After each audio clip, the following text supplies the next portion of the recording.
welcome back to Britain's Newsroom with myself and Pip. Now, let us know what you make of this, because after months of speculation, the lineup to one of the biggest festivals in the world, Glastonbury, is out. It has been branded by some people, you might not agree, but it's been branded as the worst ever yet. Yes, well, we're going to leave this lineup to be described to you by the artist manager, Nick Stewart, who has worked with the likes of U2, Cat Stevens and Neil Diamond. So he knows his talent. Very good morning to you, Nick. Good to see you. What do you make of this lineup? And most importantly, who's on it, for those who don't know? Good morning, ladies. It's first of all, it's a young pop lineup. Friday night headliner Dua Lipa, probably at the outstanding English pop act there is, lauded at the Brits. LCD Sound System play, PJ Harvey play. Saturday night, the big night, the Evis' favourite band, Coldplay, are going to headline with Little Sims supporting that with other acts as well. 95 acts announced so far, by the way. You can find all the details on the website. The one that's really interesting is Sunday. Janelle Monáe, Burna Boy and SZA. And I'm wondering how many people immediately know or who all those acts are. The problem became apparent that Emily Evis had decided to go for two female acts after last year. I believe Madonna was asked. I'm not going to speculate or even come to what happened there, but Madonna is not there. So they went for SZA. Her name is Solani Imani Rowe. SZA, who's a major American hip-hop R&B act. Burna Boy is Afro-pop. And Janelle Monáe made one of the best pop albums of last year, The Age of... OK, so Nick, there's quite a lot of artists on there. Are you underwhelmed by it? If you'd have bought your Glastonbury tickets in the autumn, how would you be feeling today about that lineup? The lineup always reflects the state of the market. That's the first thing. You can't just conjure up a whole lot of acts that you want to be there who've in the past been there. I'm just going to throw 3 or 4 at you. You know, that James aren't there, Elbow aren't there, Cast aren't there, The Coral, Inhaler, Shed 7. These are festival-like bands. They're not there. The market at the moment is young, pop and female, and this Glastonbury lineup very much reflects that. I mean, is there anything wrong? I mean, because what I'm reading almost seems to be a criticism about it being poppy. I mean, somebody wrote, it's like the excitable soundtrack to a children's birthday party, which made me laugh. But is there anything wrong with it being poppy? Nothing at all.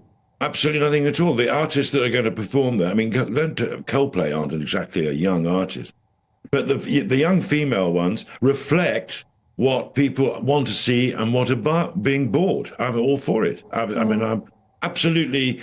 I hate the idea of people turning around saying Glastonbury is the preserve of old hippies who turn out to see... No, it reflects the state of the market. Full marks to the Evises for producing it. After all, two of my favourite bands, The National and Nothing But Thieves, they're both there playing. In fact, I think The National will be up against SZA on Sunday night. It's actually quite well, it's better balanced than it looks.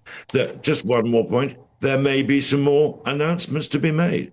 Yeah, absolutely. There could be some more surprises, although fortunately I'm not sure Madonna is amongst them. But Nick, did any of your acts headline Glastonbury?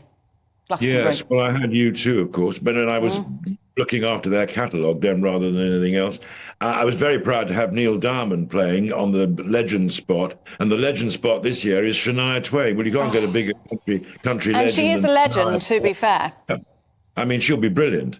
I think people are being unnecessarily negative about this. My glass tends to be a bit half full, but I like the idea that these new artists, newish artists, have come along. It may well be that people will check out SZA.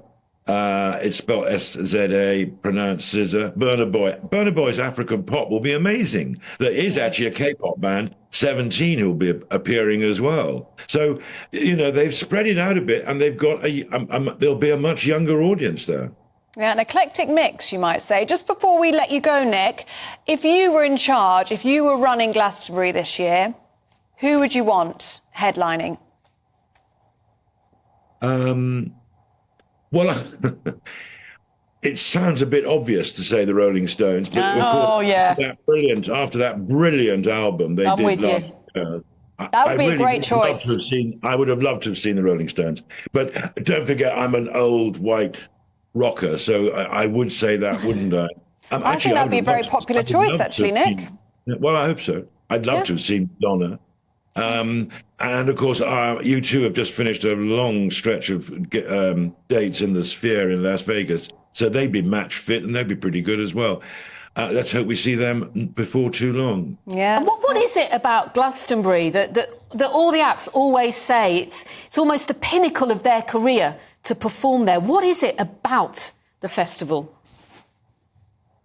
It's one of the sort of great summer gatherings of young and the not so young to see what's going on in music, rejoice in what's going on in music, see some stars they wouldn't necessarily see, in Manchester, Liverpool, or London in medium-sized.